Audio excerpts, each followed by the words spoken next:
నేను పాపకి స్నాక్స్ తీసుకుందామని వెళ్ళాను కదా, ఒక 62 రూపీస్ బిల్ చేశాననమాట. నేను స్కానర్ చేస్తుంటే స్కానరు నాది అవ్వట్లేదు, అంటే ఫోన్పే అవ్వట్లేదు అనమాట.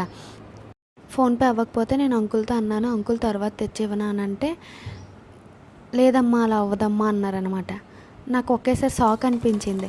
62 రూపీస్కి నేను ఇప్పుడు ఊరు వదిలేసి వెళ్ళిపోతానా? అతను ఇంకో మాట అన్నారు, ఏమంటే ఫోన్పే అవ్వనప్పుడు మనం చేతిలో డబ్బులు తీసుకొని రావాలి అని అన్నారనమాట. అది నిజమే అవ్వచ్చు, కానీ అక్కడ ఏంటంటే నాకు బాధ అనిపించింది. అంతా తెలిసిన మనిషి ఒకేసారి 62 రూపీస్కి నమ్మలేదా అనిపించింది అనమాట. 62 రూపీస్ కోసం నేను ఇప్పుడు ఊరు వదిలేసి వెళ్ళిపోతానా? అతను ఇవ్వనని సరే అని కొంచెం బాధ అనిపించింది అనమాట. అతనే కాదు, మన ఫ్యామిలీ మెంబర్స్ అవని ఎవరవని డబ్బులు ఉంటేనే వాల్యూ ఇస్తారు, డబ్బులు లేకపోతే వాల్యూ ఇవ్వరు అనమాట. ఎక్కడైనా డబ్బే మెయిన్ అనమాట.